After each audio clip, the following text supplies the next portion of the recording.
kicking off today's show, for many producers, we're in calving season, while for others it's still a few months away, but no matter when it happens, there are some things that always need to be remembered. Nebraska Extension beef educator Berger joined Market Journal's Troy Molling to offer some advice on what you can do to make sure you are prepared. As we think about that cow in her last trimester, specifically that last 45 to 60 days prior to calving, her nutrient requirements are really ramping up as that calf that's growing within her is taking a lot of nutrients as well. And so we need to pay attention to that. Also, if we've got cows out grazing on crop residue or winter range, we need to also recognize that this tends to be the time of year when that forage quality is at its lowest. So we've got two things happening. We've got cows' nutrient requirements ramping up, and we've got forage quality that tends to be towards the lowest in terms of what we have available to the cows. So really need to pay attention to that. We also have weather conditions where cold stress can really ramp up a cow nutrient requirements. So paying attention to cow body condition score, paying attention to what's happening with that cow in terms of her nutrient requirements, making sure that as best we can, she's in good condition prior to calving. And we'd like to see those running age cows, somewhere in that mid body condition score 5 as they come into calving. First calf heifers probably would like to see in a 6 body condition score. Those things will help those cows be in a good place, not only to help them have good colostrum. Cows in better body condition tend to have better quality colostrum, and also just recognizing the nutrient needs that they're going to have as they go into calving. They start producing milk. That's a really high time in terms of that cow's needs, so making sure they have adequate body condition is important. When it comes to facilities or calving supplies, what are some of the main things we need to know here?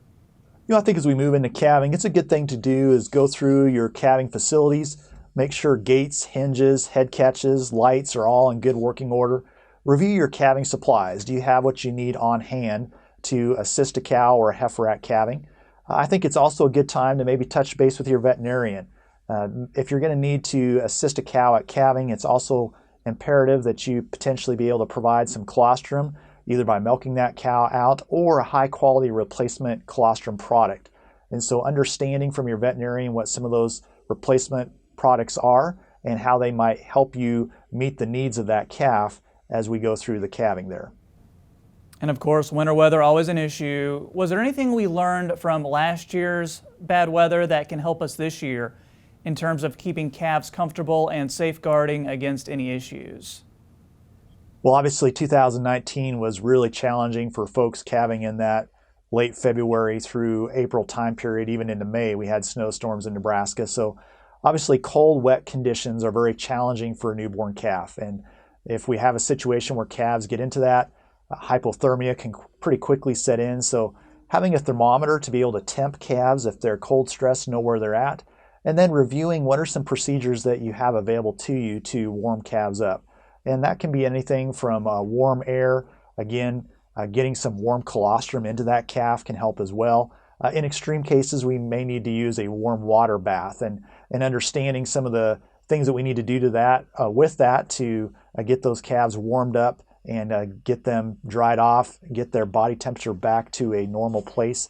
Cold stressed calves are also going to probably be potentially immunocompromised, and again, that's where the importance of colostrum and getting that colostrum to the calf in a timely way is going to be important as well, just for the future health of that calf as it goes through its life. And Aaron, you've written that producers need to know their limitations, and sometimes calling in a vet is one of the best things you can do, right?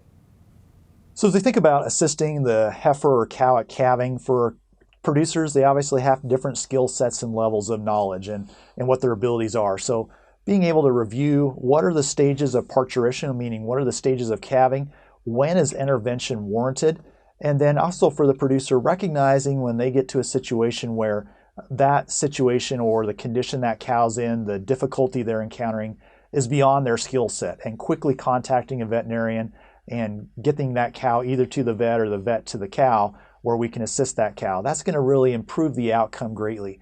Time is of the essence in this kind of scenario, and so waiting around hoping that things are going to get better probably is not a good strategy. Having some understanding of how quickly we need to act, again, those stages of parturition, and when there's a problem, knowing when to get a hold of your veterinarian and having them be part of the process will help to ensure better outcomes for both the calf and the cow.